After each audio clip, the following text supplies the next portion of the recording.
Hola, yo soy Valentina y bienvenidos a un nuevo video.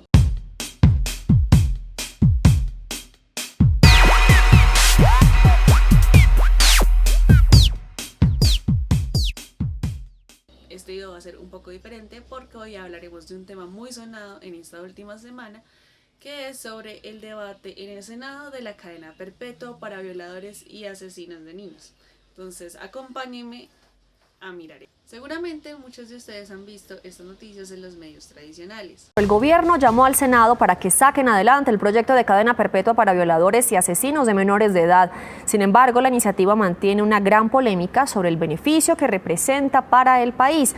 A octavo y último debate pasó el proyecto de acto legislativo que abre la puerta para que asesinos y violadores de menores de edad sean condenados a cadena perpetua.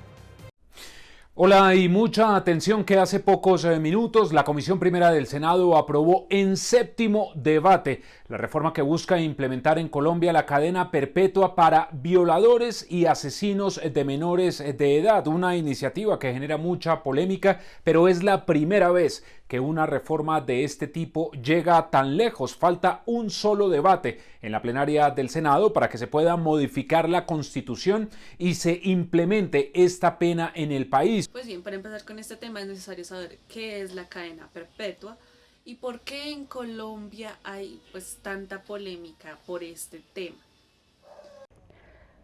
La cadena perpetua es un tipo de condena que se establece contra un delito grave. Se trata de la privación de la libertad por un tiempo indefinido, un periodo que puede implicar la reclusión de por vida. Es frecuente que la cadena perpetua reemplace a la pena de muerte como castigo más severo. En algunos casos, también entra dentro de esta clasificación aquellas penas de más de 20 años de prisión, debido a que se considera un periodo demasiado alto de la privación de la libertad que genera en los presos severas secuelas de tipo física y psicológica. De acuerdo a lo anterior, vale aclarar que en los casos de acceso carnal abusivo con menor de 14 años, la pena va más o menos entre unos 13 a 20 años de prisión. Solo por la comisión de ese delito, es decir, solo por la comisión del acceso carnal abusivo con menor de 14 años. Esta pena se puede aumentar en una tercera parte de la mitad de la pena inicial que se dé por esa sola conducta, si se presentan los agravantes descritos para esos delitos. Ahora, si se presenta un concurso, por ejemplo, con otro delito, como puede ser, no sé, el homicidio, puede ser de que el homicidio, solo por la conducta de homicidio, tiene unos 13 a 25 años de prisión, más o menos. Entonces, cuando se juntan los dos delitos, cuando hay concurso de delitos, se toma la pena mayor y se va haciendo un cálculo aritmético para poder mirar la dosificación de la pena.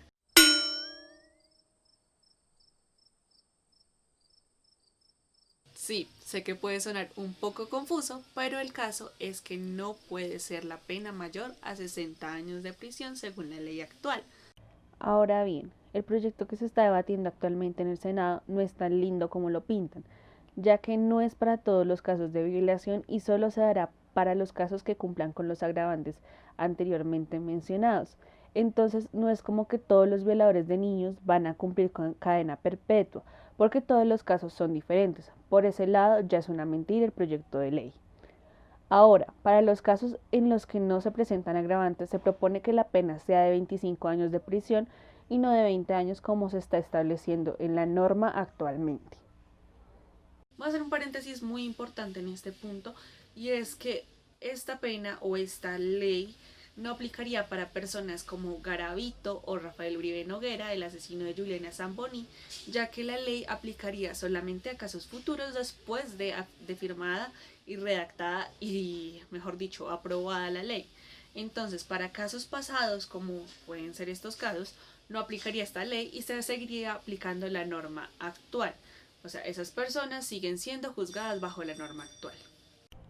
Superadas estas aclaraciones respecto a la cobertura de la norma, las redes sociales se han visto volcadas con crítica contra la oposición que se salió del debate. En este caso serían los senadores Roy Barreras, Gustavo Petro, Alexander López, Luis Fernando Velasco, Carlos Antonio Lozada y Rodrigo Lara, quienes manifestaron desde el principio que se mantendrían al margen del acto legislativo, indicando que es inconstitucional.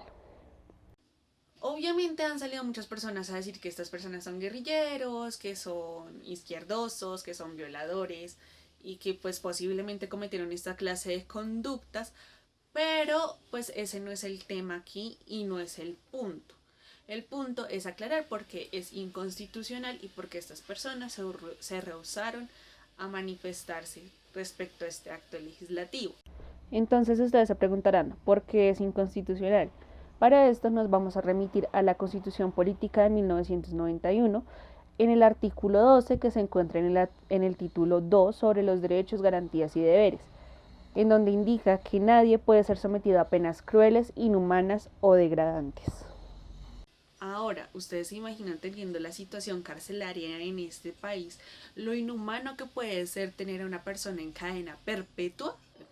Aparte del hacinamiento, el sistema de salud que hay dentro de las cárceles, no tenemos y no podemos tener la capacidad de mantener a una persona en cadena perpetua. Es que pues es apenas lógico, el país no le cabe un preso más.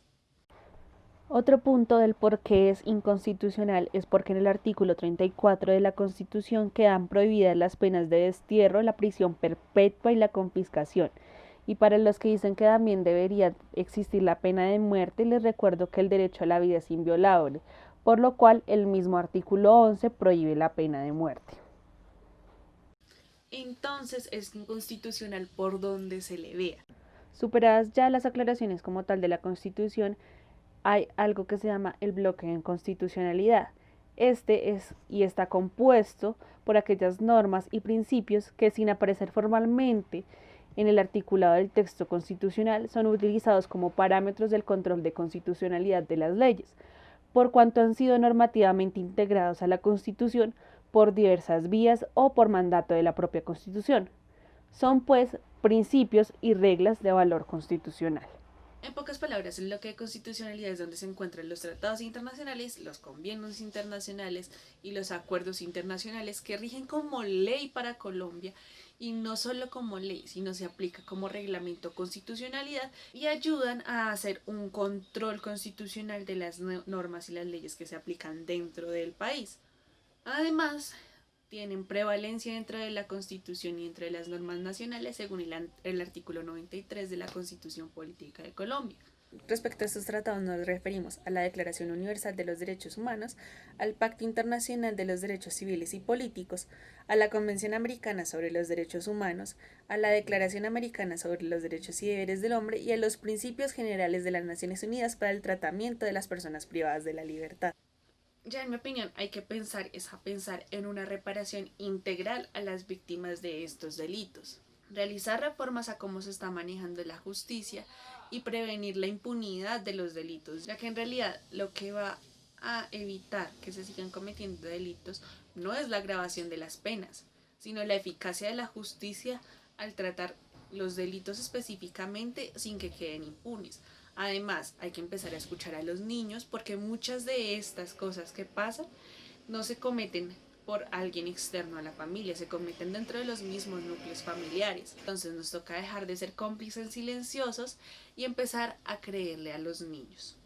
Miren, yo sé que estos temas representan mucha indignación, pero no es la primera vez que se habla en Colombia sobre la cadena perpetua para violadores.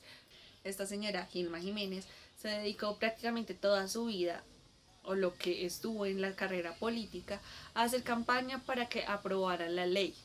Sin embargo, siempre que se cayó por las mismas causas. Si no recuerdan a Gilma Jiménez, de seguro recuerdan el Muro de la Infamia, que eran los carteles y las vallas pegadas por todo el país con las caras de los presuntos violadores. Además, les recuerdo que la cárcel no está para castigar, la cárcel está para hacer una resocialización de las personas que cometen conductas delictivas.